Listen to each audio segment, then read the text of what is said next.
So it's 2 o'clock. Welcome everybody to the New to Practice session. I think we might as well just get going, hadn't we?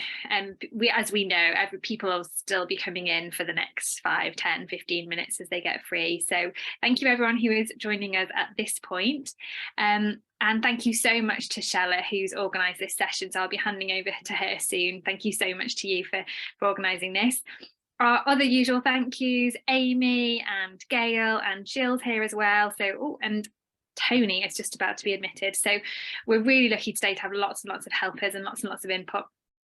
Session as usual is running till 4, and what I'd just like to do, as we usually do, is to go around and everyone just say their name, say where they are working at the moment, so that we've just at least all spoken at the beginning. So as most of you know, I'm Elise. I'm a GP in Derbyshire. I'm at Crouch Medical Practice, and I work with Greg, who's also here, and I'm the education lead for the New to Practice Fellowship. So can I pass to you, Gail, looking cosy?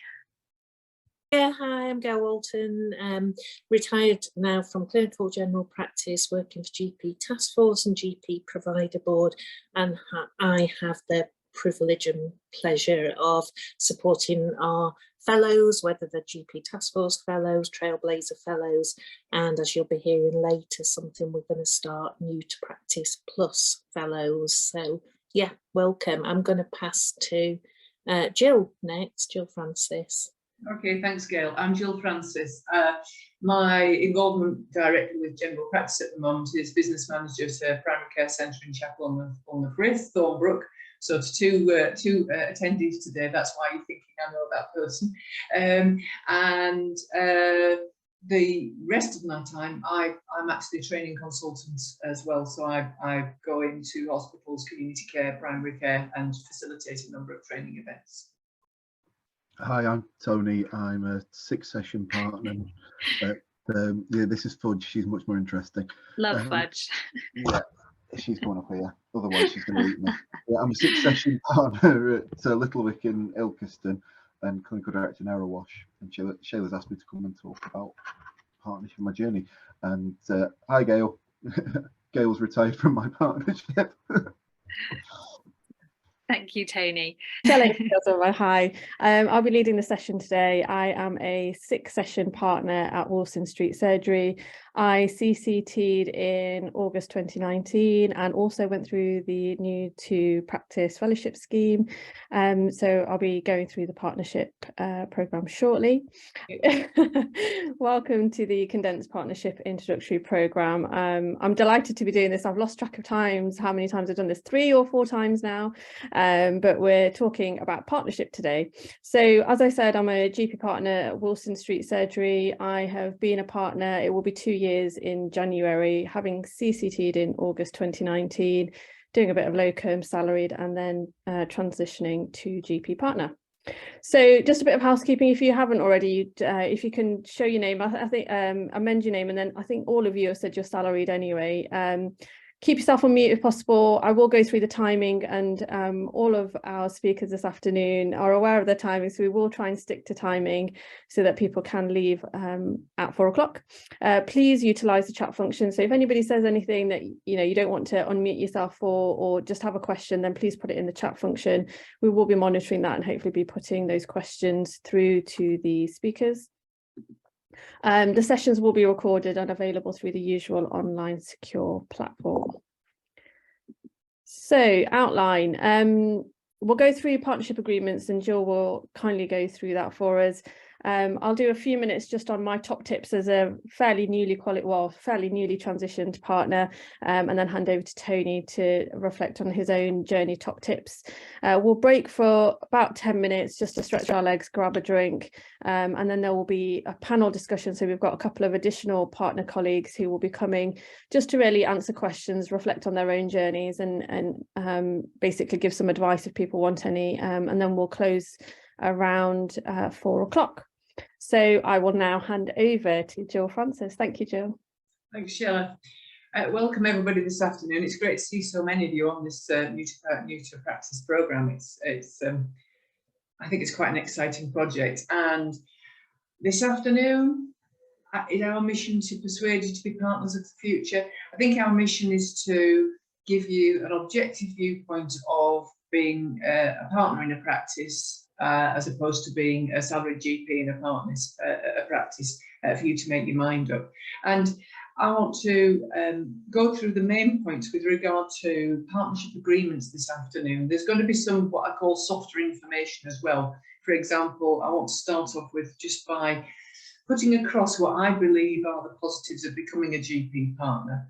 A very, very quick bit of background to me and why I'm the person who's doing this. I've been involved in general practice now for around about 30 years, which is quite depressing when I look at the average age that we have represented here today. But nonetheless, that's how long I've been involved in and around general practice. And it's an industry that I think it's a Marmite industry. And I always say to staff, if you're still here in 6 months' time, you'll probably never leave, because you either love it or hate it. And to me, general practice is something that I have a great passion about. And I do think one of the things that can influence the succession and the continuing success of general practice is that we have GPs who decide they want to be partners.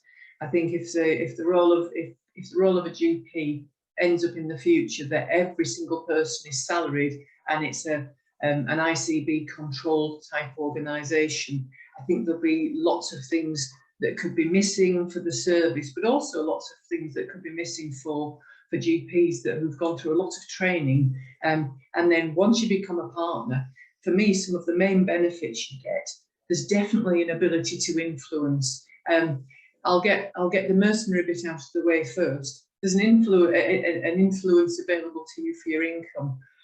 In the majority of cases, it is more lucrative eventually to be a partner. I'm saying eventually because when the finance people speak to you on a different occasion, they will talk to you about your first ever tax return, which your first ever tax bill when you're not paying tax on a monthly basis is just eye-watering and it's really scary. But once you get that cash flow issue out of the way, it's usually a more lucrative income for you if you are a partner. It has to be in a practice that's well managed, because we have all heard of partnerships and practices that have unfortunately not succeeded. But in the main, they're few and far between. In the main, ability to influence your income. I think as a partner, if you like the practice that you're working in, but there are certain things you want to do with regard to influencing the culture of that practice, yes, you do have that opportunity as a salaried, but I think you've got a far greater opportunity if you're a partner in the practice, because at the end of the day, if you're a salaried, often what happens is you might go to one of the partners to say, oh, I've got an idea, could we do this? And they go, oh, that's a nice idea. We'll take it to the partners meeting to discuss it, and then we'll get back to you. And they might get back to you, or you don't hear anything more about it. And so I like the idea of being able to influence the culture of where you work. And I also like the idea of being able to influence the service delivery. Yes, you've got core standard operating procedures, you've got NICE guidelines, but there's still an awful lot of influence that general practice can have on what it delivers and how it delivers it. And I think if you perhaps had a QOF area and you saw that the patient's level of service was increasing because of your influence on that, then if it was me, I would feel rewarded by that. I think there's opportunity for involvement in a wider audience. So what I'm meaning by the wider audience, these things are not, there's not a glass ceiling to salaried GPs becoming part of these things, but you tend to, my experience is, it's partners that I find who perhaps have certain advisory roles with the ICB, which used to be the CCG, if you haven't come across the initials ICB. It's partners that will attend things such as the medicines management team meetings, the clinical governance meetings. It's usually the partnered GPs who will be in the most influential positions in the PCN, the primary care network, which at this point in time, the primary care network is the way forward for general practice. That may change at some stage if there's a political change, but at the moment that is what's there. And again, my experience is that it tends to be the salaried GPs who are the trainers in a practice, and I think that's sad, because I think there's some salaried GPs that I've met that I think would make excellent trainers, but it's I'll stand corrected, but my experience of working alongside GPs is in the main, trainers tend to be the partners in a practice rather than salaried. And there are many more benefits, but they're some of the overriding benefits that I see, that I think if we were to be having a one-to-one and a coffee, I'd be talking to you about, to say, let's look at what you're wanting out of your career as being a general practitioner, and there's an awful lot to be gained from being a partner. So partnership agreement. So being a partner is great, and there are benefits to it.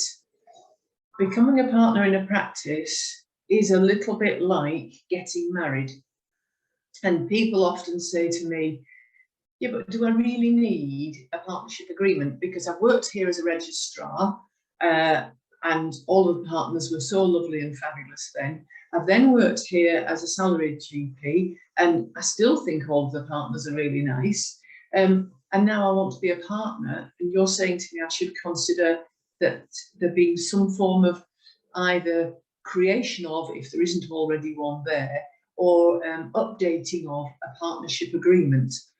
And if you suggest to me that something like that wouldn't be beneficial, then all I'll say is, look at the statistics for marriage and how many end in divorce, and nobody enters into the marriage ceremony thinking, oh, well, if it all goes wrong, I'll just end it.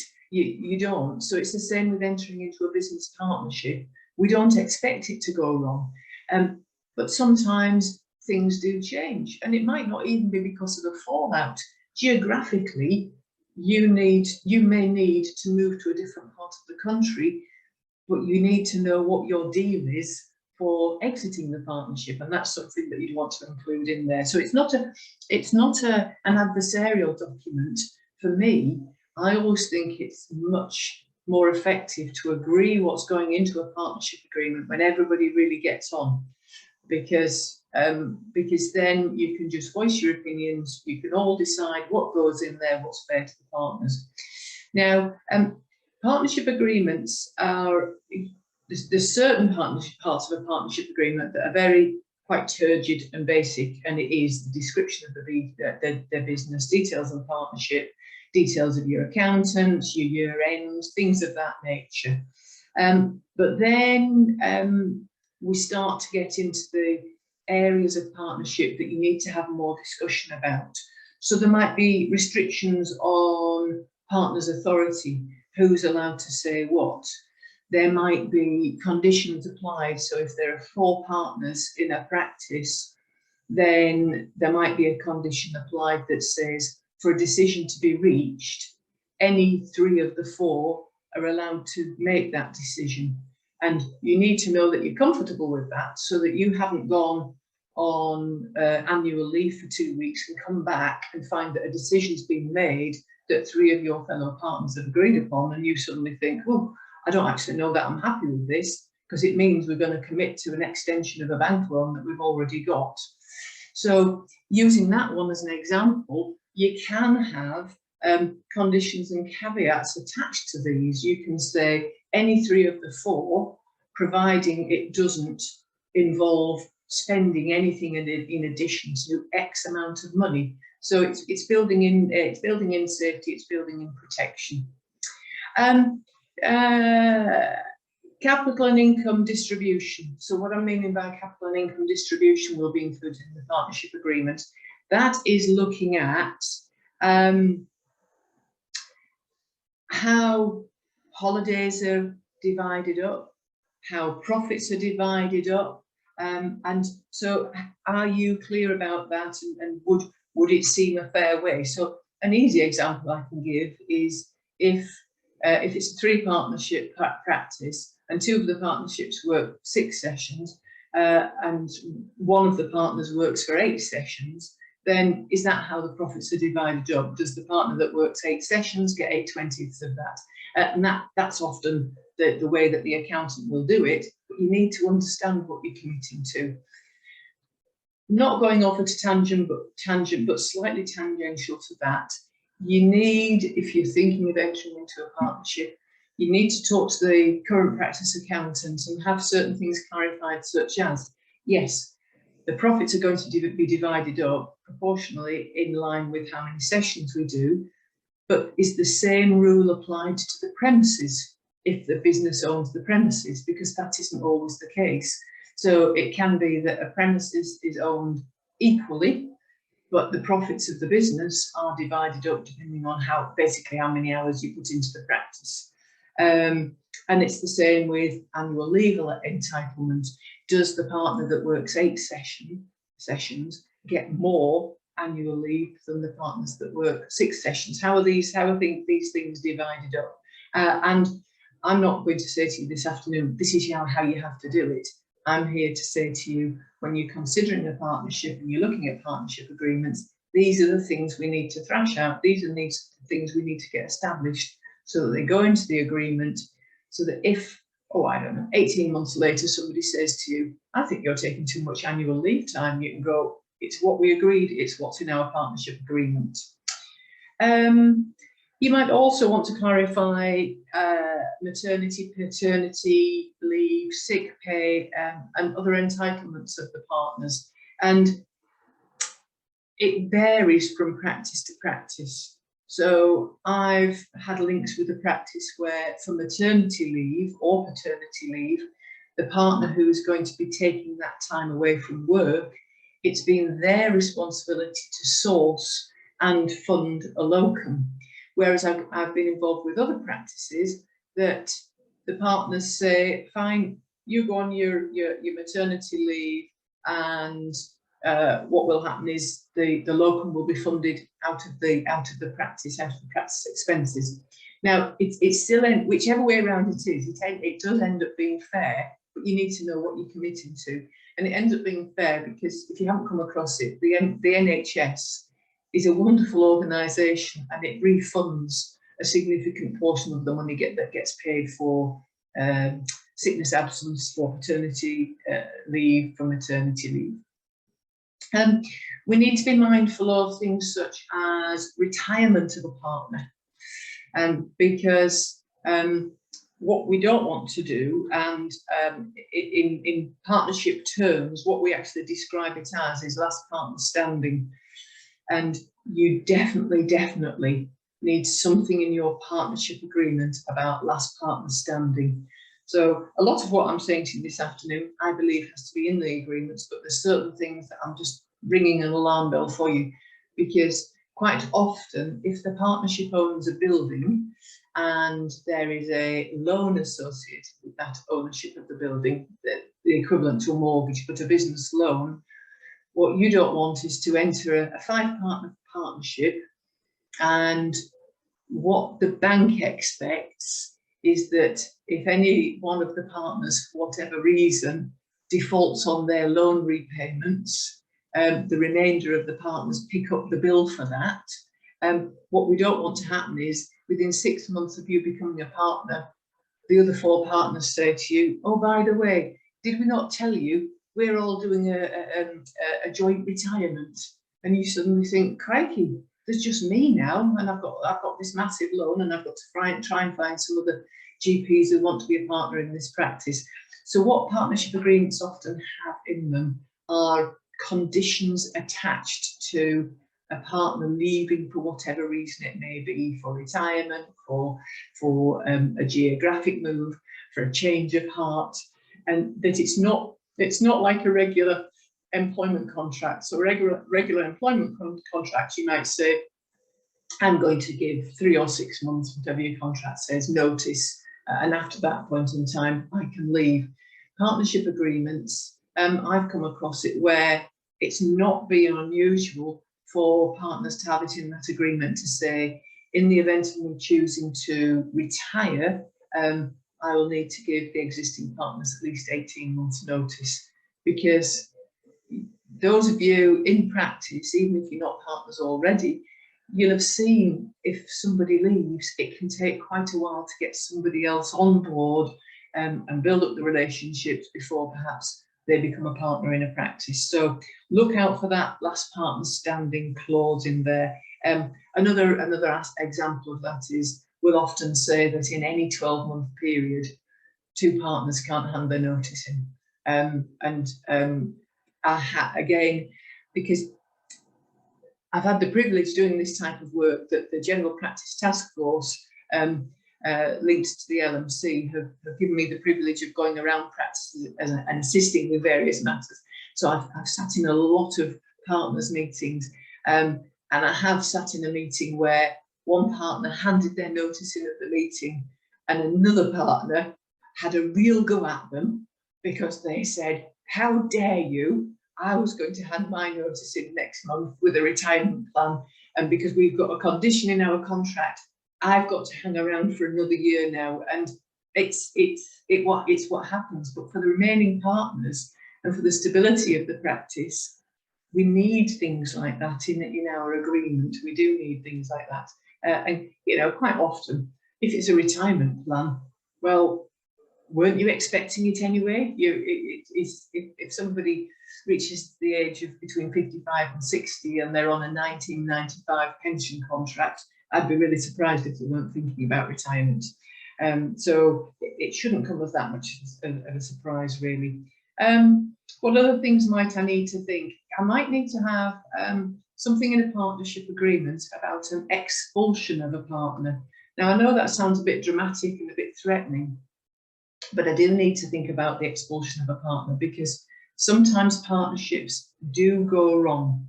And what we need to know in our partnership agreement is how many of the other partners are able to say to that partner that is causing challenges, we think it's time you went. And if you have a partnership agreement, you can build something like that into it.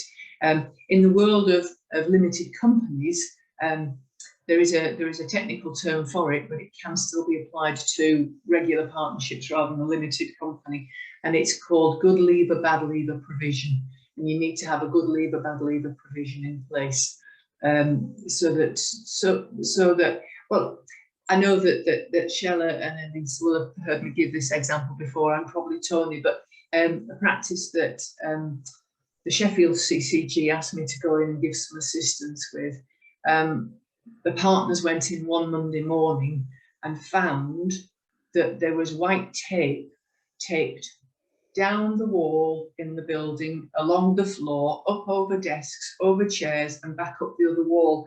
And one of the partners that they'd been having challenges with up to that point in time had come in over the weekend and had physically divided the building and said, this side is my practice, that side is your practice, and I don't want anything further to do with you. But she didn't want to leave being a partner. She didn't want to actually leave the practice and leave the partnership. So it's important that you do have something built into your partnership agreement, and legal teams can assist you with that. The BMA, they assist with partnership agreements. There are plenty of solicitors out there who deal with partnership agreements who can talk you through those matters. Things that might be not part of the legal document itself of a partnership agreement, but I would recommend that you have some form of addendum to your partnership agreement for some of the maybe some of the softer aspects of being a partnership.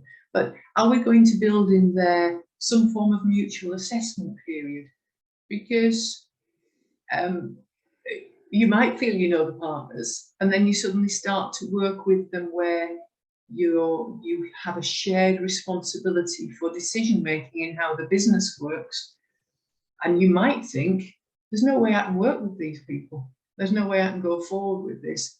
Or you might feel I didn't believe that I would find there would be so much mental pressure in being a partner, because yes, being a GP in general carries with it pressure, but then having the responsibility of a partnership, although it brings great benefits, there is a pressure there. and it's not to be underestimated. There is a pressure. All of a sudden, the success of the practice is important because you might have 32 members of staff on payroll, and they're looking to be paid every month because they've got rent to pay, they've got mortgages to pay, and so it might be that you get into a partnership and you suddenly think, it's really, really not for me. I've come across, not a lot, but I've come across a few GPs who've been through the phase of being a partner and then said, do you know, I absolutely love being a GP, but I've realised I don't want to be part of the team that's responsible for the overall running of the business. And so having a mutual assessment period might be helpful. It might be something that would be useful in persuading you to give it a go at being a partner, because you think, well, there is a get out clause. I think in reality, once you are a partner, you would like it. It is very rare that I've come across somebody who has actually backed out of being a partner. And just to put your minds at rest, the examples that I have, it wasn't actually to do with running the partnership. It was trying to run a partnership as well as combining it with family commitments, and they just had to have a think and a weigh up and thought, no, I'm spending too many additional hours by being a partner, so I purely want to be a salaried GP. I've already mentioned working commitment and profit share. We need to be mindful of that. If you're going to be a partner in a business, then again, a bit of a technical term, but I would want to look at and make sure I'm mindful of having some what we call ring-fenced liabilities. So ring-fenced liabilities, what that means is, are we about to face any significant issues the day after I become a partner? So it might be, or in fact, well, I'll give you an example from our surgery at the moment. And what I'm going to say to you isn't breaching confidentiality, because I'm sure you're all aware that in general practice at the moment, we do face challenges with regard to the support that we get from PCSE. And at the moment in our practice, for some reason, on the 1st of April, PCSE decided to stop deducting any of the superannuation contributions for any of our partners. The salaried GPs, they're fine, their contributions are being dealt with as we expect, but we haven't had any since April taken for the partners. Now, what's going to happen is that's going to come out in one, when I finally get PCSE to do something about it, that's going to come out in one lump sum. So if that falls into a new financial year when you've been a partner, might I fall liable for a portion of that expenditure? If the accountants do the job properly, no, you shouldn't, because it is built into what we call accruals. But it's just an example I can give you. If a big bill's being forgotten about and all of a sudden that comes through the post, is that going to go out of the year's profits that you're now a partner with when it was nothing to do with you in the first place? Is the building due for a new roof? And as well as being a partner, you're looking to buy into the building. So if you were looking to buy into the building, you would be well advised to ask the partners to get some up-to-date valuations of the premises, so that you know exactly what you're committing to there, you know exactly what you're buying into. It will often be expected, if there's a serious intention that you're going to be a partner, that you will contribute towards the price of those surveys. But a contribution to a price of a survey compared to having to stomp up maybe 25% of the cost of a new roof, you know, I'd rather pay my portion of the valuation of the building. So just be aware and be mindful if there are any historical issues that might be about to hit the practice. I'm going to give another example of one now, but it's one I haven't come across. But are there any negligence cases pending on the practice that you're joining, that even if that is covered on the individual partner's PI, the defence fees that you've got. Do I want that reputation on my CV that I've been a partner in a practice that's suddenly been front page of the newspapers for the next 3 weeks? And it's not unreasonable to ask those questions. And I think 99% of the time, the answer is going to be there's absolutely nothing going on, but it's to put your mind at rest, to make you even more committed to being a partner, so you know exactly what you're entering into. Partnership agreements and a decision about moving into a partnership, I would want you to ask to see at least 3 previous sets of accounts. And the reason I suggest at least 3 previous sets is because you need to start to look for trends. Is your QOF income pretty steady, pretty consistent? Is anything going up significantly? Is anything going down significantly? And if there are variances, why? What's actually happening? And it's, you know, it might be quite nice. You might actually start to see that income is going up. But again, talk to either one of the partners if a partner is a lead on the finance, or talk to the accountant, or talk to somebody such as me who does all of the preparation work for the accounts, to find out why there are some changes in maybe income. Maybe income has gone up tremendously, and although you might not be aware of it, in the last 2 years, income for general practice has gone up, and it's not guaranteed to continue. And it's gone up because the government was just throwing money at making sure we could get COVID vaccination campaigns in place and delivered promptly and quickly, which was great. But if you only looked at 2 sets of accounts, you might think, wow, this practice is amazing. And then next full financial year, maybe the income goes down a little bit, and you suddenly think, what have I joined? I've joined a disastrous practice. Maybe not. So that's why you need to look for the variances. It's not sufficient just to look at 1 set of accounts. So please do that. Practice property documents. So when I first became involved in primary care about 30 years ago, the only way I ever came across that partners worked from premises was when it was their own premises that they were buying. And over the years, that's changed. And part of the reason that's changed is because the valuation of bricks and mortar has gone up and up and up and up, which means that loans that GPs need to take out to buy premises have got higher and higher. And so what we find now is some premises are owned by the partners, but some are owned externally. And you would need to know the full details about your premises. Is the premises owned externally? Is it owned by the partners? If it's owned by the partners, and I'm going to be a partner in this business, am I expected to buy into the building? Because again, there's lots of different partnership models that you can agree in your agreement, that you can put in your agreement. So sometimes you can have almost what might be described as a salaried partner. So you do get a share of the business profits, but you don't have any ownership of the building whatsoever. And if you're wanting to be a partner in a practice and the practice is inviting you to talk to them about partnership, it's about being open, it's about negotiating. It's not trying to pull a fast one, but it's just about negotiating and seeing what arrangement is going to work that you feel comfortable with.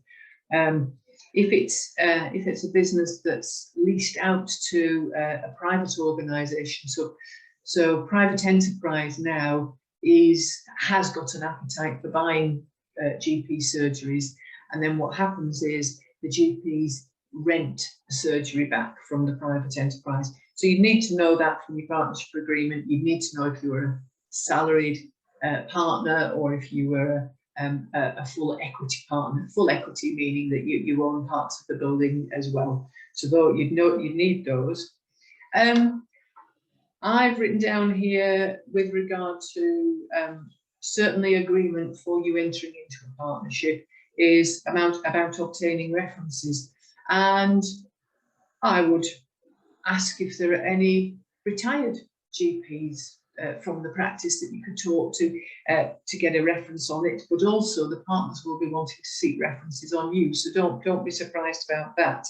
if I was wanting to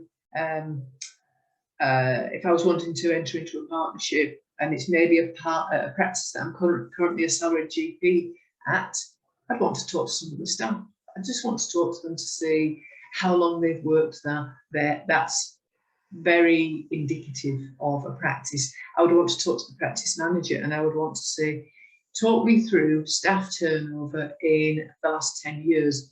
Now that's a big window, but the reason I've given the last 10 years, I guess, is in defence of my practice, because I know two of the GPs here who are listening, we have in the last 2 years had quite a lot of turnover in the admin staff, but it's because they all reached the magic age where they could claim their NHS pension, and they've all just left en masse. So we've got a relatively new team on board.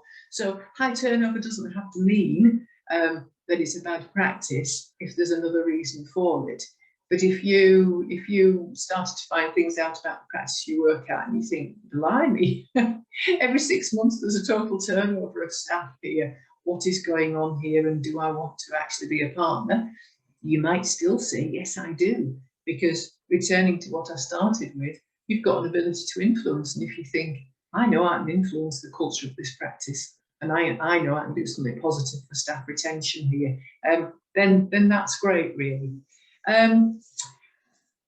With regards to becoming a partner, although this isn't specifically part of your partnership agreement, I mentioned to you that I want you to look at sets of accounts, and there's always something that I share with potential partners on this session, and it's about potentially becoming a partner and having some awareness of your practice accounts. And what I want to now say to you in connection with that is, if you do become a partner, it will be expected that, so on a day-to-day basis, your responsibilities, you'll have an awareness of, you might take on some responsibility for staffing issues. So it doesn't mean to say that you'll specifically become a day-to-day manager of staff, but your practice manager may say to you, when I do the appraisal interviews for the nursing team, because I'm not a nurse, I would like one of the partners to sit in with me. And that's reasonable, because it may need a clinical input for that. If you become a partner, you might be asked a question, which is, are you happy to become the current CQC lead? All I'll say to you is think carefully about that question before you answer it. It's not such a horrendous role, but you will have to deal with a practice manager who is going into absolute meltdown when you get notification that the CQC inspectors are en route, because it feels very, very pressured when that's going to happen. As a partner, I would, if there isn't a partner that currently does it, I would encourage you to become a lead on finance. So finance doesn't mean to say you're going to do the bookkeeping, but this is my, I've been given the heads up that I've only got a couple of minutes left. One of the passions I have is making sure that partners understand what is happening in their practice financially, because I come across far too many cases of fraud by the practice managers. And you need to know how much money comes in, how it comes in. You need to know how much money goes out, how it goes out. And because I've only got, looking at my clock, I've got a minute left, I'll tell you two very quick areas where members of staff can steal money from the partners. One is when you sign off the wages, you don't look down the list of names. When you look at the court cases of practice managers who've been taken to court, one of the easiest ways to defraud the partners out of money is you put a false name on the list of wages that are going to be paid that month, and the bank details of that falsified name just happen to be your bank details. So watch out for things like that. Another area of fraud that is ever increasing is because we now buy such a lot of products online. And there was a practice manager in Stockport defrauded their practice over a number of years, but she defrauded their practice out of close on £37,000 on Amazon spend. And the partners had no idea whatsoever. And it was just somebody who was astute at the accountancy practice thought the amount of Amazon spend is now getting disproportionately high compared to the other GP surgeries that we do the accounts for. I think we better start to look at this. So on those two very happy notes, I'm going to hand back to Shella, and she will facilitate the next session for us. But I'm going to hang around, so if you've got any questions, not how to commit fraud, I'm not going to tell you that, but questions about partnership, I'll be happy to take part. Thank you so much, Jill. As ever, your many years of service to practice management is phenomenal, and you've got so many stories to share. If anybody has got any questions, please feel free to put them into the chat box. And I think will you be around for the panel a bit later, Jill, just to take questions then as well, if anybody does think of anything at that point.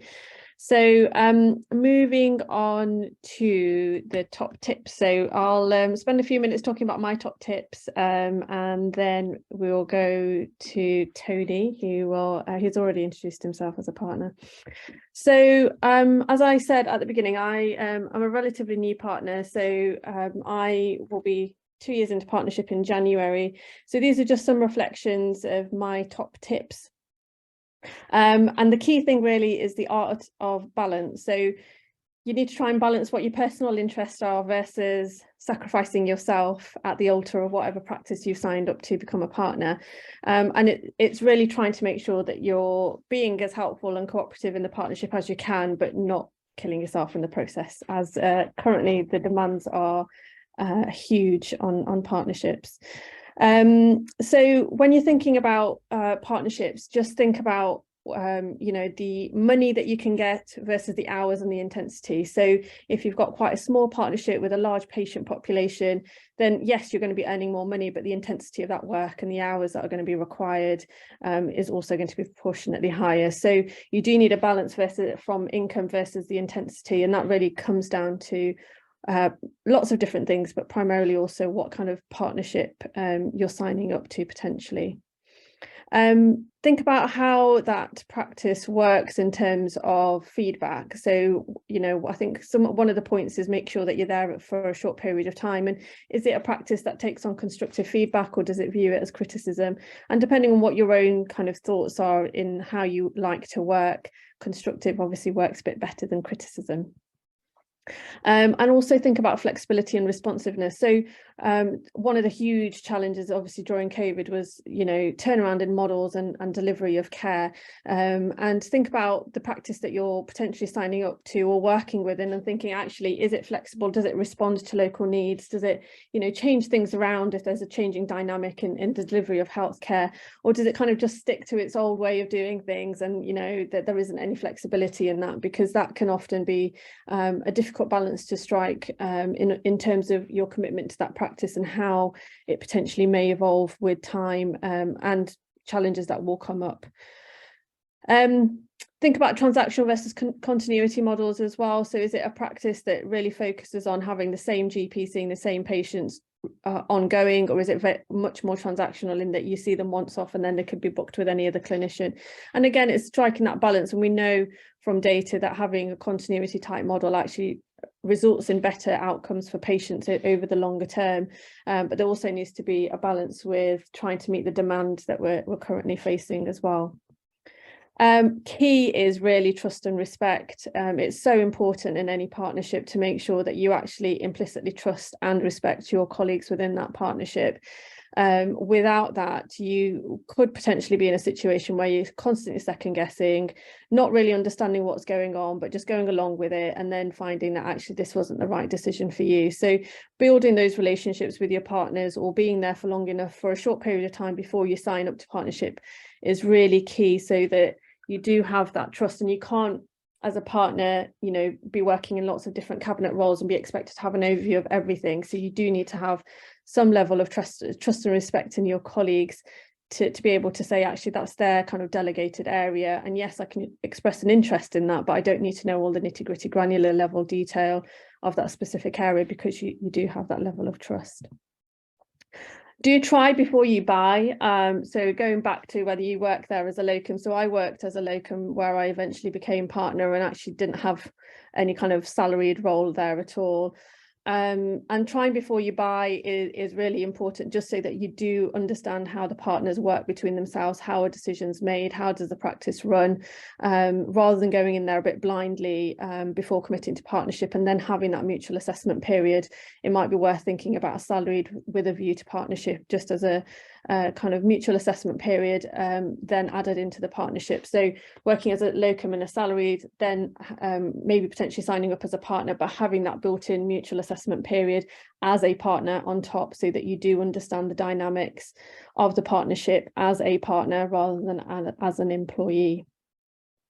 As Jill said, it is very much like a marriage, and as marriages can go wrong, so do partnerships. So do try and take it as seriously as that, in that it is actually a commitment financially as well as emotionally and every other way that you can with your partners. So it goes back to having those relationships with your partners, and they do sometimes go wrong. There are certainly some horror stories about partnerships going wrong and partners being expelled from a partnership. Fortunately, they are uncommon stories, but just to be cognizant of the fact that this is not a light decision to make, and if you do sign up and you're not going to be there until death do you part, but you do need to be aware of the fact that it is a serious commitment to make. Think about your team strengths as well. So partners will all have their various strengths.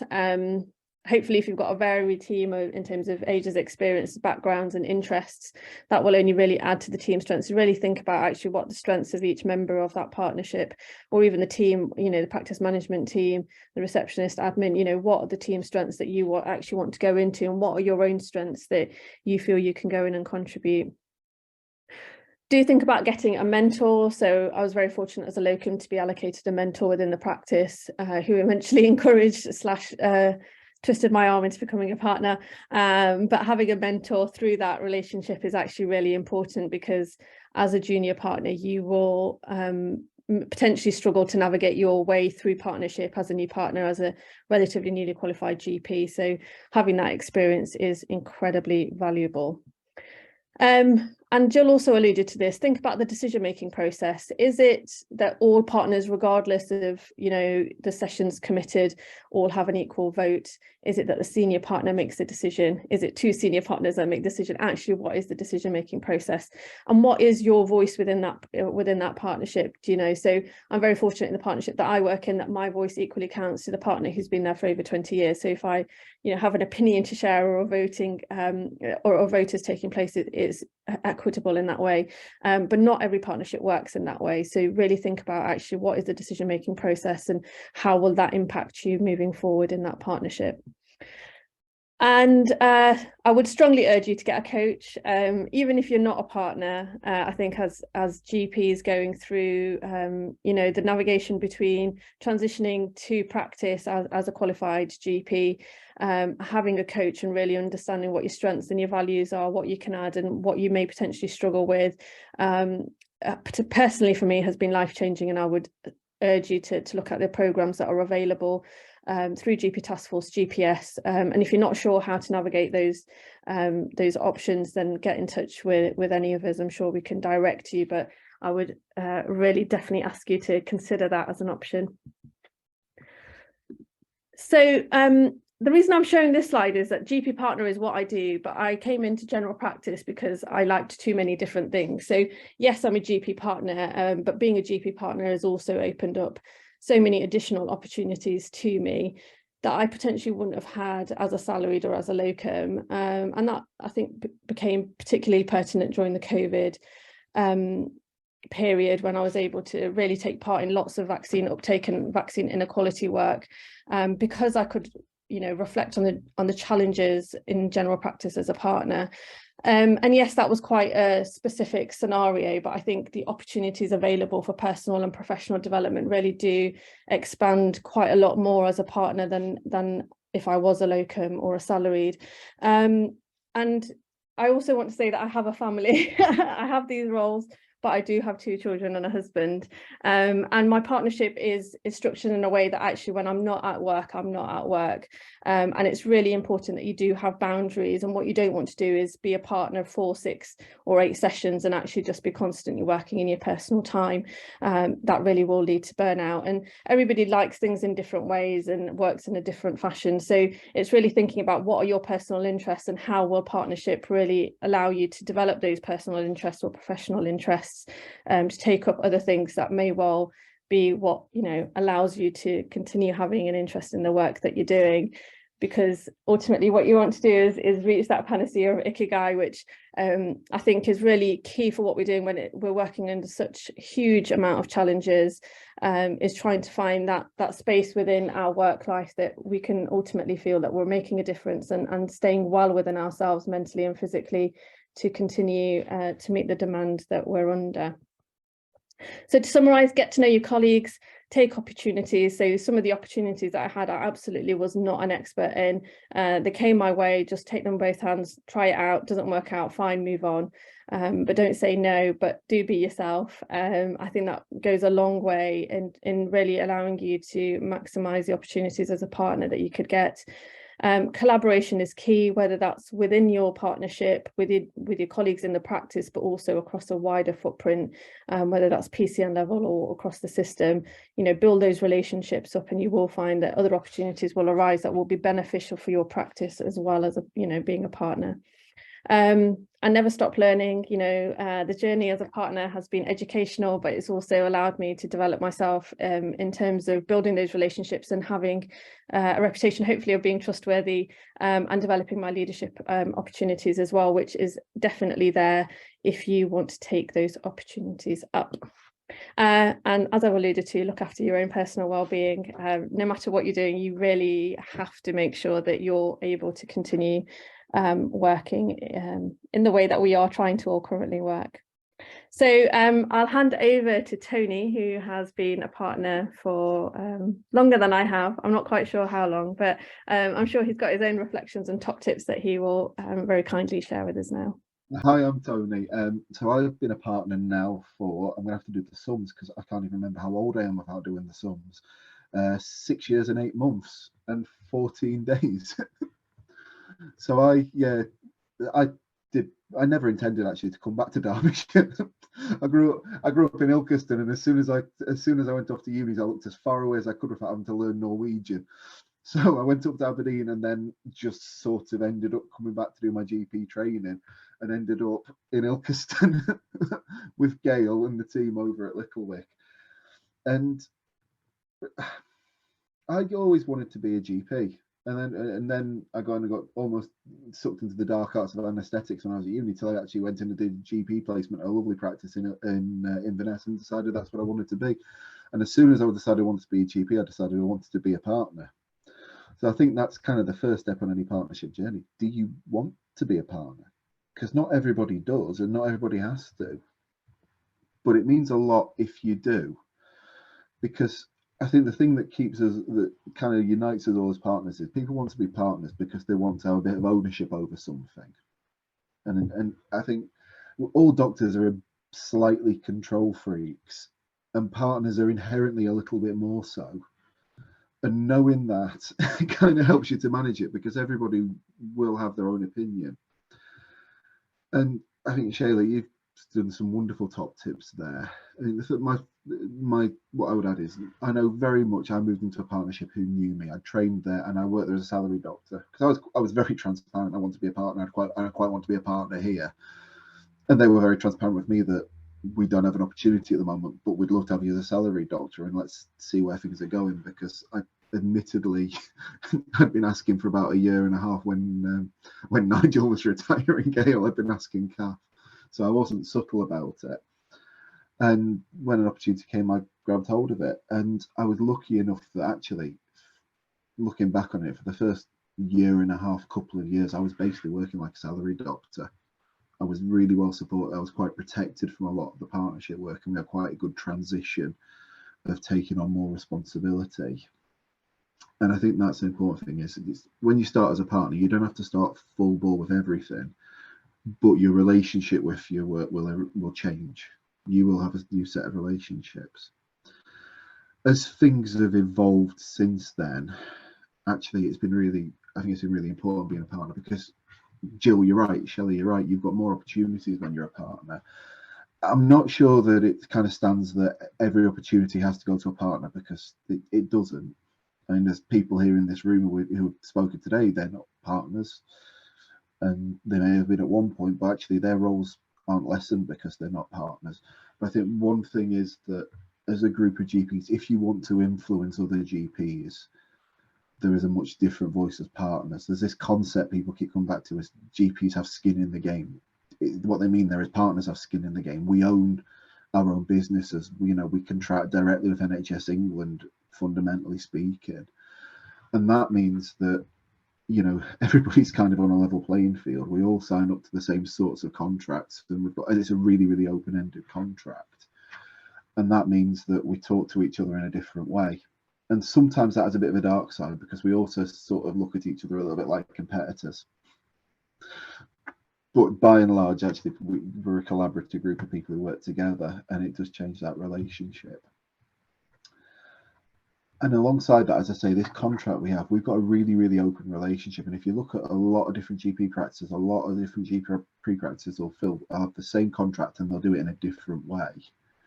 And if you really want to influence how you work, I don't think you can do it unless you're a partner. I mean, you can do it a bit as a salaried doctor, you can work with the people, but at the end of the day, the buck stops with me. I've got responsibility for how we fulfill our responsibilities. And if you ever read the GMS contract, and I have, because I'm sad and I got really annoyed about being asked to do something, so I sat down one night and read the whole bloody thing, because I'm a bloody minded git. And actually, I thought this is incredibly open, and it doesn't tell you how many appointments you should give. It doesn't tell you where you should see people, other than it should be appropriate. It doesn't tell you this, it doesn't tell you that. So actually, the way practices work is emergent, and the way that if you want to change it, you can change it by being a partner, by and large. Got a much stronger voice. And I think this is a really important time, because I think COVID didn't do anything but put more stress on the cracks that were already there, really, did it? It just pushed things further faster. But what we're seeing is that the whole of the NHS is in a state of crisis, and crisis is not necessarily a bad thing. I think this one's a bad thing, but it's not completely negative, because crisis catalyzes change. And there's a really good opportunity to look at actually what is a GP, what is a partner, what is a practice, how do we work, what do we do? And you can do that without being a partner, but it's easier if you are a partner, and it does give you a completely different view on it. The big number one top tip I was going to give was Shelley said it so beautifully, you've got to have boundaries. And I was incredibly heartened when everyone introduced themselves and said I'm doing 4 sessions, I'm doing 6 sessions, because I'm the idiot who decided that, well, I was a full-time trainee. I can basically do the same thing as a salary doctor, and I can basically do the same thing as a partner. So I got to 2018 when I had some conversations with some of my partners, and basically I felt like I got permission to say, actually, I can't do 8 sessions as a partner, because I can't, and to cut down. And I did. And I started looking at other roles, and actually the very, very, very early version of the program that evolved into this, me and Drew set up, and you were there, Shella and Elise, and we did that for a little while and looked at other opportunities, like I do a clinical director in the PCN. And that whole thing came around from a conversation between partners. Gail was there was Gail, Andy, Avi, Emma. We were sat in the pub talking about there's these new things called PCNs, who's actually going to do this bit. And Duncan, I forgot Duncan was there, which is a mistake, because he's my counterpart. And we said, well, actually, we could do that. And again, you don't have to be a salary doctor to do that, but it is easier, and it does give you that different perspective. But the flip side of that is you've got to have boundaries. And the best thing I think I ever did professionally was get a work phone, because I can turn it off. Because at one stage, when the whole COVID thing blew up and everyone was frantically running around trying to organise red clinics and vaccine responses, just WhatsApp was up to 350 alerts a day. And you need to be able to step away at some point. And I've not been really great at that. And if you ask my wife at what work-life balance is like in our house, she'd laugh at you, because I'm really bad at it. I keep my weekends free, and that's about all I'm good at keeping free these days, but I'm getting better. Coaching, I completely agree. I had some coaching a couple of years ago, and it was a brilliant experience and really, really positive. Yeah. And it really is what you want to make of it, partnership. I mean, I'm trying not to be too evangelical, because I think it's a really positive thing. I also think that if you're interested in partnership, then now is a really good time to get involved in it, because I think it's changing, and I think we're in the process of making GP partners into what they're going to be for the next few years now. I'm not sure if we're all doing it consciously, or if we're doing it kind of unconsciously, but we're about to have a whole new set of contracts. The whole landscape's changing, and if you want to influence on that, it's a lot easier to do it as a partner, and ultimately you're the person who's got ownership of that at the end of it, unless they make us all salaried, in which case this entire conversation has been pointless and we're doomed. But that's my biases, really. But that is the great opportunity, and it's also the risk, because then you've got to figure out what you want to do, and the book stops with you. And when we get our CQC inspection, then yeah, it won't just be the managers who are shouting. I will also brick it just a little bit because I know that my name's on the front of that building.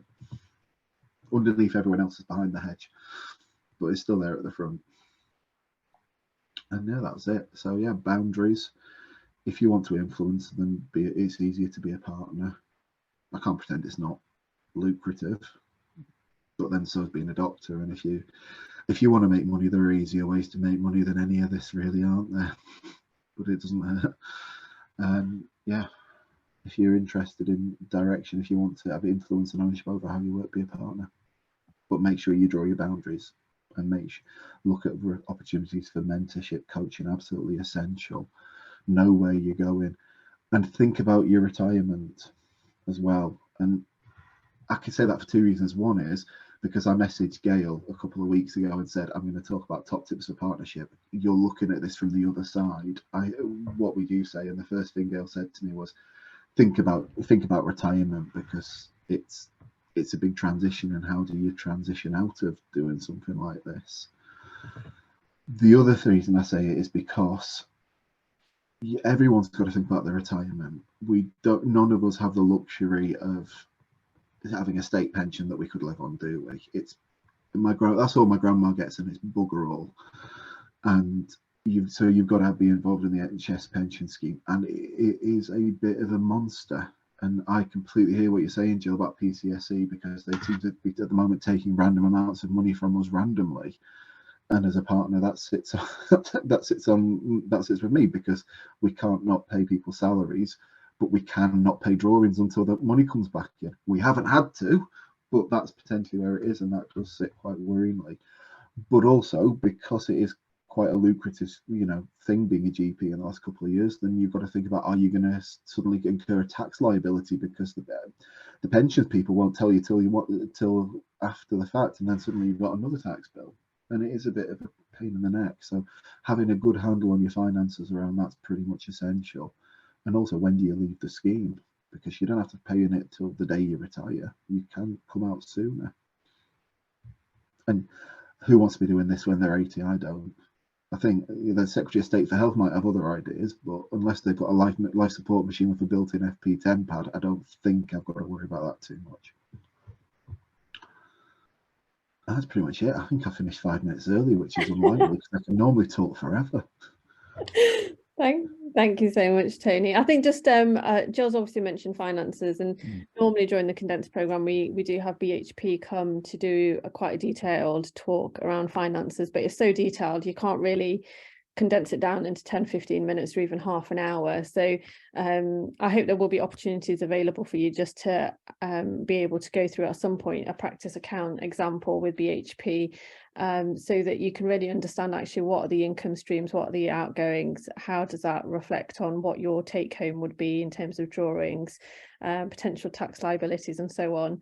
The only other thing I would add about finances is that if you don't understand the accounts, get somebody to have a look at them for you. So when I was a locum, because I was doing self-assessments, I actually had an accountant, so I had them review the accounts for me and actually just go through them, so I understood what I was signing up for, and it's definitely worth that amount of money to have that kind of upfront cost, so that you can have an idea of, actually, is this a healthy practice or not financially.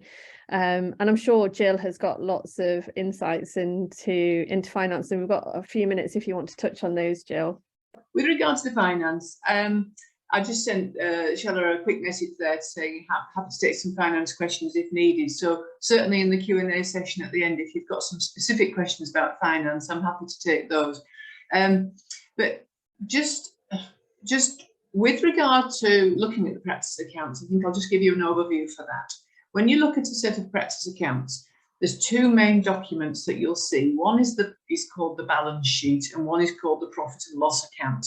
Now, you'll find next to the numerical values of each of these, there will be some reference numbers, and those reference numbers will relate to account notes that come in subsequent pages. So it'll give you a further detailed breakdown of that information there. But just so you've got a basic understanding, so a balance sheet, if you've never come across one before, if your year end, let's say, was 31st of March 2022, the balance sheet is saying on that day, and it is a snapshot of that day, on that day, this is what the business is worth. So it's not specifically saying this is the profits of the business, it's saying this is what the business is worth. And there are two main sections on a balance sheet.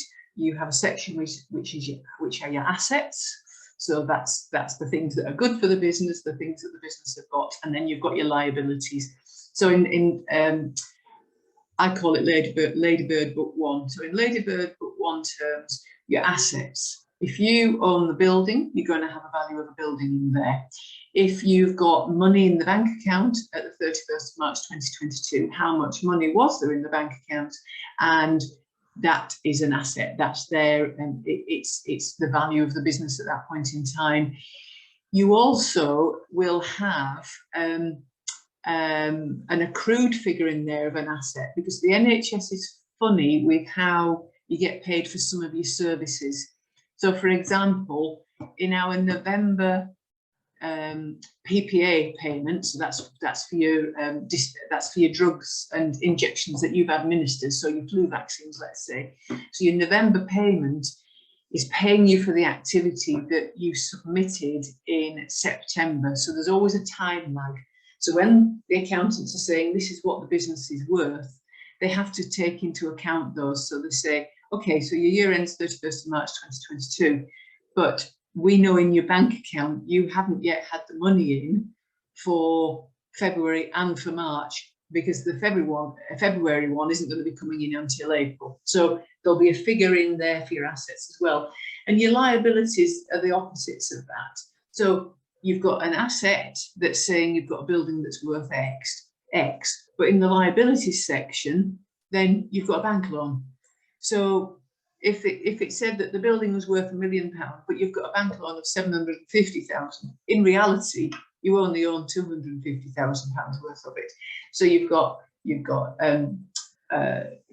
fixed and variable assets, and you've got fixed and variable liabilities. So your liabilities at the end of the financial year, it's, do you owe people any money? So because our problem with PCSE and the superannuation contributions has not yet been resolved, our year end is 30th of September 2022. So our accountants are going to have to put something into the accounts that is reflected in the balance sheet to say, okay, you do have a liability. You've got a liability because you still have to pay X amount contribution for the partner superannuation contributions. So that's your balance sheet. That's out of the set of accounts, that's the thing that often confuses people more than anything. The other sheet that you'll be looking at is your P&L. It's your profit and loss account. And your profit and loss basically comes from, you have a certain amount of turnover, so the income that comes into your general practice, and the income comes primarily from something that is currently called the contract value. It used to be called the global sum. So if one of your partners calls it the global sum, it's the same thing. And what it does, it says for every patient that you have registered here, you'll get a capitation fee. You'll get an amount of money every year for looking after that patient. That's all totaled up into 12 months worth, and then you get 1/12 of that each month. So that's your contract value, and that's where your bulk of your money comes from. Once you start to get into the finance, you'll find that your contract value, and you think, oh, but that seems to be paying us for more patients than we have. And that's because what happens to the contract value, as you get more involved in your general practice and you see that there's activity is monitored and payments are based on one of two things, it will either be based on what is called your raw list size, and your raw list size is how many patients are registered with you. And then the other figure it might be based on is your weighted list size. So your weighted as in WEIG, your weighted list size is based on, you've got X number of patients, but within those patients, you've got a certain percentage that are aged 80 and above. You've got a certain percentage that live in a very rural location. And so to actually deliver services to them is more problematic for you, more time consuming for you. And you'll have a certain pocket of patients that will fall into deprivation figures. And there's a magical formula, which I'm not going to go through now, partly because it's not the right place to do it, and partly because I couldn't possibly do it without referring to it in a book. But it's worked out, and that gives you a weighted list size. So your contracted value every month is your weighted list size. You get this big lump sum in, which seems really fantastic. It seems an amazing amount of money to get in, and you think, whoa, crikey, that's a nice big hit in the bank account. But if I can just give you some pretty typical figures, for the whole of the income for general practice, you might have an income of 1.5 million, which sounds a phenomenal amount of money. But then you start to look at the expenditure side of it, and you see that your staff bill, and this is likely to include the salaried GPs, but you can see your staff bill, 750,000. So all of a sudden, there's 50% of your income just disappeared, purely for employing staff to deliver these services. And then we've got the other expenses as well. So once you get to be, well, even when you're salaried, and certainly the salaried GPs that work in our practice, we do encourage them to take on board, let's say, areas of QOF responsibility. So it's not saying, so let's say it's the dementia index, it's not saying they're responsible for dealing with every dementia patient, but perhaps what we do is we ask them to look at the QOF reports for the figures that we've got, and then if it seems we've got a number of patients that we haven't captured, but from a particular read code we know that there should be some activity, then those salaried GPs or partners, they'll actually review some of the clinical notes, because you might find it's just a coding issue. Maybe you haven't used the right code, and so the software isn't capturing it. So salaried or partner, you can contribute towards the income of the practice, and any employee and any partner, and I don't think it's a bad thing, is that we want to earn as much money as we possibly can, because you might want to retire early, you might want to invest in some other things, but the only way we can all take more money out of a practice is if sufficient money comes in. And it's really disappointing for practices who miss out on QOF payments, perhaps, not because they haven't invested an awful lot of energy into doing the work. It's just that it hasn't been entered onto the clinical system correctly, and so those points have been lost, and so some income has been lost. And so there's whatever my role in general practice, I have a responsibility to contribute towards maximising the income, and then whatever my role in practice, I also have a responsibility for minimising the expenditure or not wasting expenditure. An easy example I can give you is your GPs. If you are the ones that give the Prostap injections, One Prostap injection costs £274. So if that doesn't get claimed back from PPA on a monthly basis, that's a lot of money to lose. As it starts to tot up, you start to lose out and lose out. And then you'll meet somebody horrendous like me who says, I think we should get this and I think we should get that. And I'll go, well, let me give you a list of all of the wasted money we've had for the last quarter, and then tell me again that you think you deserve a bit more. So on that really friendly note, I know it's time for your comfort break. Thank you so much, Jill. Yeah, so we're slightly over time, so we can come back at past. And then hopefully we'll have a couple of other colleagues joining us for the panel discussion. So if you've got any questions that you'd like to put to the panel, then you can obviously either unmute yourself or put them in the chat box now, and we'll aim to address those after the break. So see you back at past. Thank you. Has anybody got any questions for the panel? So Alex, do you want to introduce yourself, just because the rest of us have already been, and then Gail, obviously we know that you're a retired partner, so do you want to introduce yourself? And Gregory, I've noticed your question, I will address that shortly.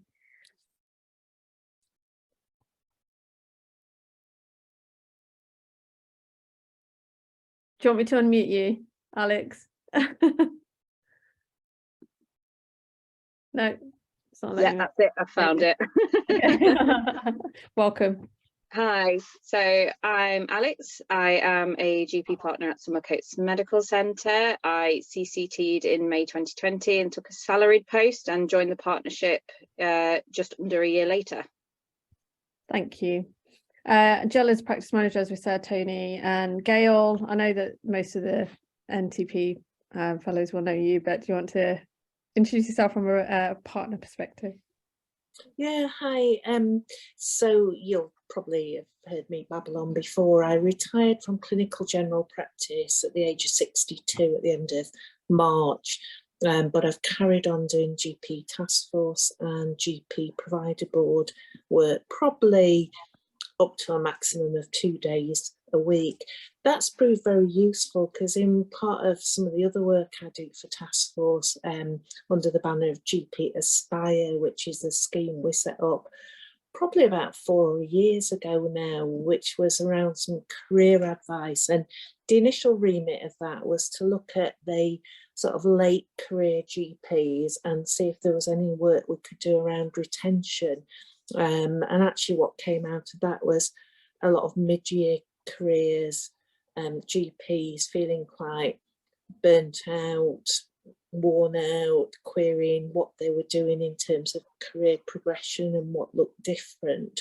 And so what comes out of that sometimes is that having, as we've heard during the course of this afternoon, a number of strings to your bow, something to look at how flexible really general practice is. And I think that's what I appreciated particularly as a partner, is that you can get into an awful lot of different aspects of work that are all very much medicine and GP related, but they can take in lots of different directions. So for example, you could be a mentor, you could train, do sort of ILM level 5 training and become a coach.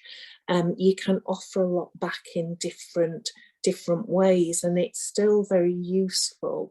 I think we very much think we're copping out if we're not working 8, 9, 10 sessions a week clinically, and actually to flip that and say what we're doing about supporting other people, and that might not be just GP colleagues. For example, I think what we'll see evolving is a very different style. We've got the ARRS roles, haven't we, coming very much on board, and I think we'll see different people becoming partners in GP practices much more commonly than now. You know, there are a few practices in Derbyshire that have had practice nurse partners for quite some time, practice manager partners. I think we'll see more and more of that team approach. So I think my point is really doing other things still keeps you very allied to the profession that I think we're all enthusiastic about. And in terms of, you know, when you get to the end of your GP career as I am. I've come off the performers list. I'm not got any indemnity. I'm quite clear that I'm not going to work clinically unless there was a reason, and we all got reinstated on the GMC register as my colleagues did do at the start of the pandemic. Then I'm not going to work clinically, but I will still, until I'm told I'm no longer any use, be doing things that are allied. Thank you. Thank you so much. So Gregory, your question about the grant, I assume you're all referring to the new to partnership payment scheme. So that was due to run out, I'm sure it was about a year ago, but they've actually extended it now. So for those that don't know, it's a new to partnership payment that NHS England backs. So for a full-time partner, you get £20,000 with up to £4,000 payment on top to meet any kind of on costs, particularly a tax bill. And then you also get a £3,000 educational grant, which you need to use within the first 12 months of signing up to a partnership. So that is potentially a package of £27,000 if you're a full-time partner, prorated. If you're less than full-time partner, which the vast majority of people do go for, and then you get the grant on top. So it's a good amount of money for doing something that you're potentially already planning on doing. And the caveat to the grant money is that it's used for leadership activity, not for clinical courses. So I recently completed a King's Fund personal influence and impact course, which normally costs around £3,000 because it's King's Fund course, which was absolutely amazing. So it's really thinking outside the box in terms of how you use that pot of cash to really develop yourself as a leader, so you can take those skills and that knowledge back to your own practice and apply it professionally. So if that was your question, then I hope that's answered it. There is more information available online, and I was actually going to plug that towards the end, so you preempted that bit, but yes, it's still available. Have you got any, did you do the same thing, Alex? I'm assuming you were still eligible for it. Yeah, I was still eligible for it. The processes can be a little bit lengthy depending on where you are kind of practice manager wise, which was my thing that delayed that slightly because we transitioned from one to another, but the money did come through. Yeah, and it's also subject to you remaining in a partnership for 5 years. Correct. Yeah, so if you leave the partnership for any reason within 5 years, they will claw back that money depending on how long you've been in that partnership. The minimal commitment is 2 sessions a week. So yeah, it's definitely worth exploring the option of that. Did you do a particular course, Alex, or have you not used it? No, I didn't, because like I say, the funding, it took that long to get it. I'd already been in partnership for about a year by the time I eventually got it, but yeah. Yeah, so we're just joined by Sophie. Thank you so much for coming along, Sophie. Let me just find you on the list so I can spotlight you, hopefully. So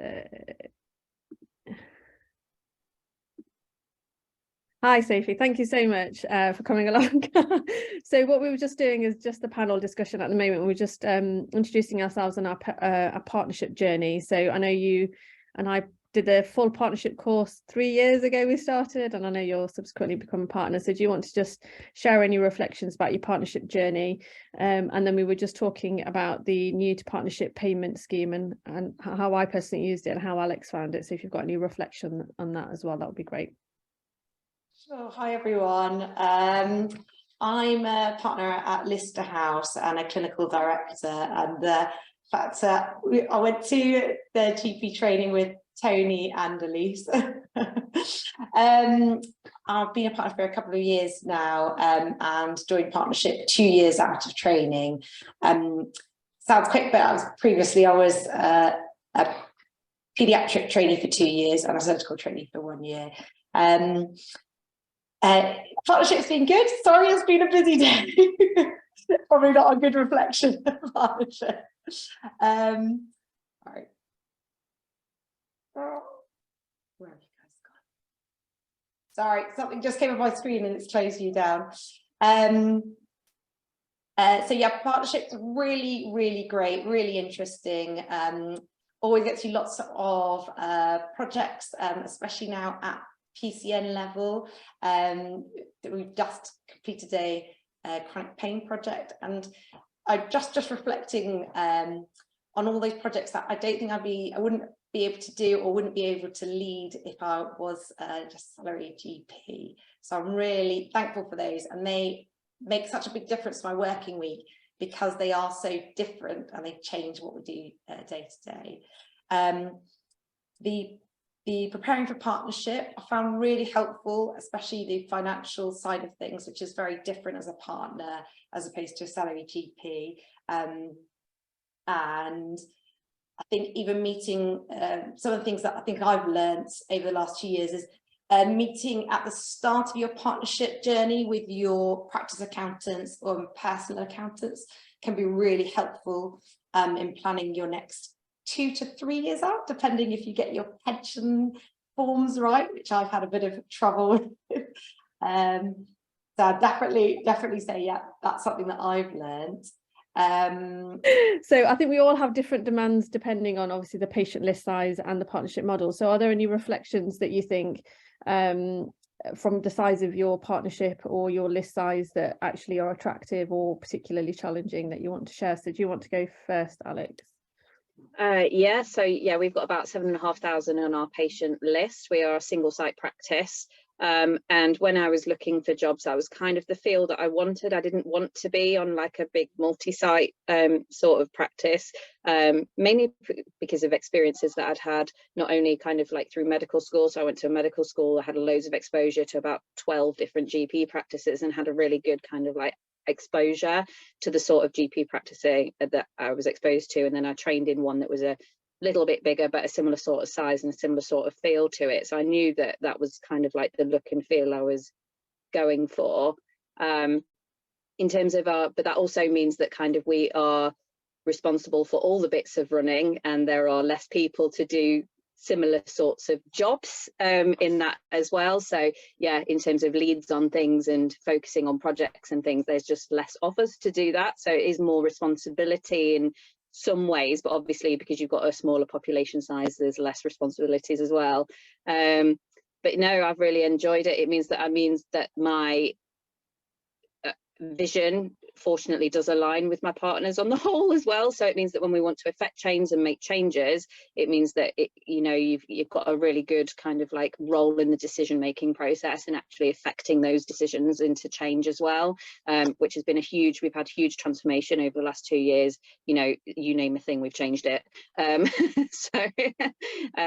Yeah, so it's been fun. It's not always stress-free, as any of you will say, but yeah, it's certainly interesting, and you actually get to see kind of like the vision that you want moving forward from your work-life balance as well, if you've got it right.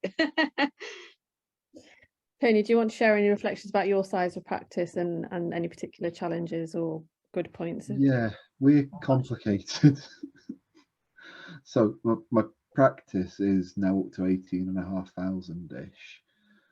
But yeah, so shortly after I joined our partnership, we started having conversations there, which is our area, about forming into a big super partnership and sort of coming together. So actually we did that. That was about 2018, I think. But we've kept it all separate. So that's the weird bit, is my personal practice, we're up to 18,500 people now. I've also, outside of my sort of 6 partners, we've also got another like 18 partners who I don't sit in and work with day to day, but I do work with on a bigger scale, and we make up most of the PCN. So that's a bit weird. We merged one of the smaller practices. There was a single-handed partnership in our super partnership, and the single-handed partner retired a couple of years ago, and they merged in with us, and that was really challenging. It was really interesting seeing the difference in the way that they were working. And it's one of my big reflections was there's some real benefits to working at a bigger scale, because there was some really weird old-fashioned medicine going on there.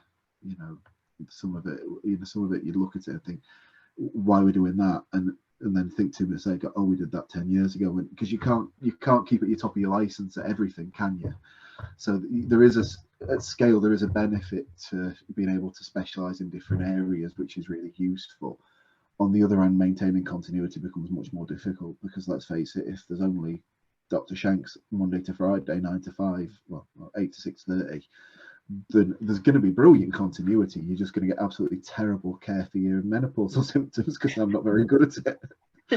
Whereas if there's a group of you, then the continuity, you may get, even if you optimize continuity, you may very well find that care just gets fragmented because you've got, you know, Dr. Walton who's looking after your diabetes, Dr. Shanks looking after your arthritis, and some practice nurses looking after your asthma. But it is really different. It is really different, actually.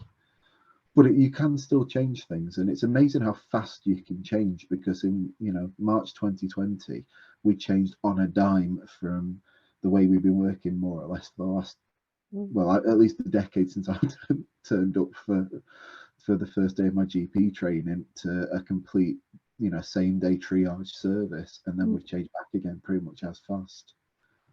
Great, thank you so much. Sophie, do you have any reflections of working for quite a large practice? Yeah.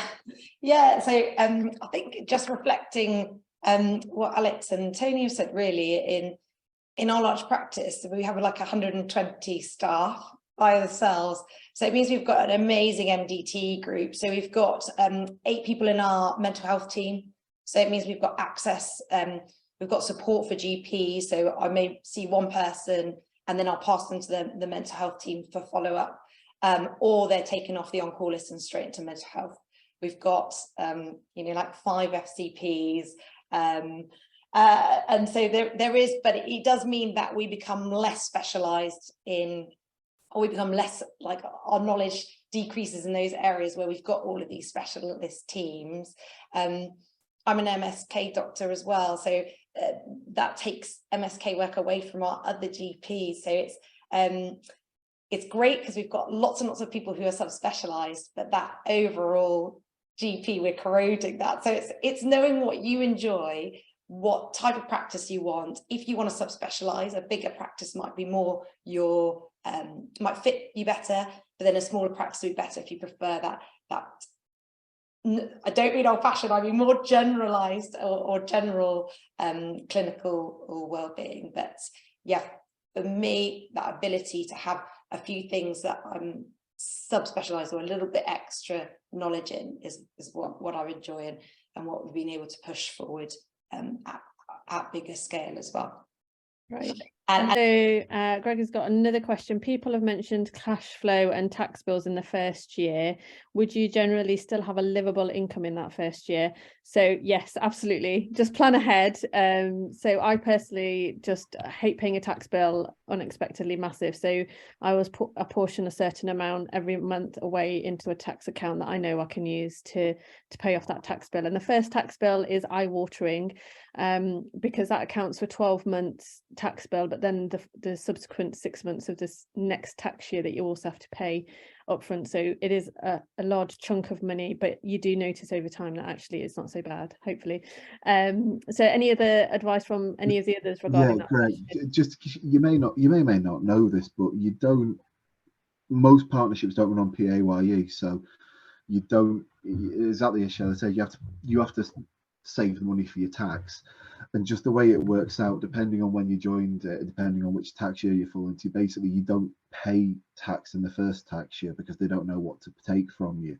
So what happens is the next year, January comes around, you send your self-assessment, get your accountants to do your tax return for you, because you know that's part of what they're there for. And then the palpitations start when you see what the tax bill looks like, because they assume that they assume you've earned as much again, so you get the biggest bill you have ever had in your life. And then it takes a few years for it to even out, because they always estimate that what you've done last year is what you'll do again, so it does take a bit of time, and eventually the chest pains stop and you get used to it. But the bill, it is astoundingly high bills. But yeah, you've definitely got to live with money because it's all in your bank account. The risk is more that if you don't know to put it aside, that you'll spend it, and then the tax man will come for you. And to reiterate that point that Tony's just made about when you join, if you can get it around the beginning of the tax year, it makes your life a lot easier. So I deliberately started on the first day of the tax year for that reason, which was a bit earlier than we'd planned, but we just worked out that financially it would just make everything so much more straightforward if you have that option. Yeah. I think it does raise a big point that partnership working by inference means that you live in a much less predictable lifestyle in terms of the cash, your own personal cash flow. And I think, you know, you're probably being party to overhearing conversations at work about how badly off GP partners think they are, especially if it's just after 31st January, 31st July when we've paid tax. Actually, if you look at ASMA, I'll put it in the chat, it's the Association of Specialist Medical Accountants.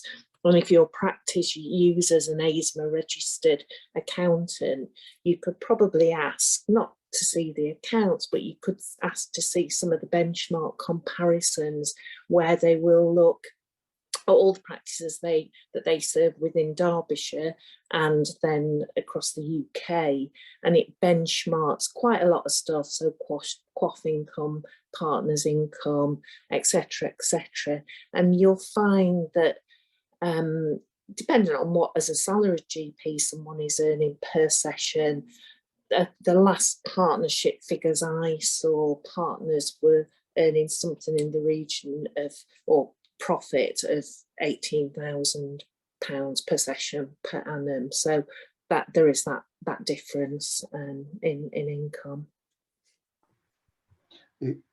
I think part of why it seems it is the superannuation, because as partners we pay our employees and employers superann, which adds up to a chunk. I can't remember off the top of my head what it's over 20%, isn't it, all in all?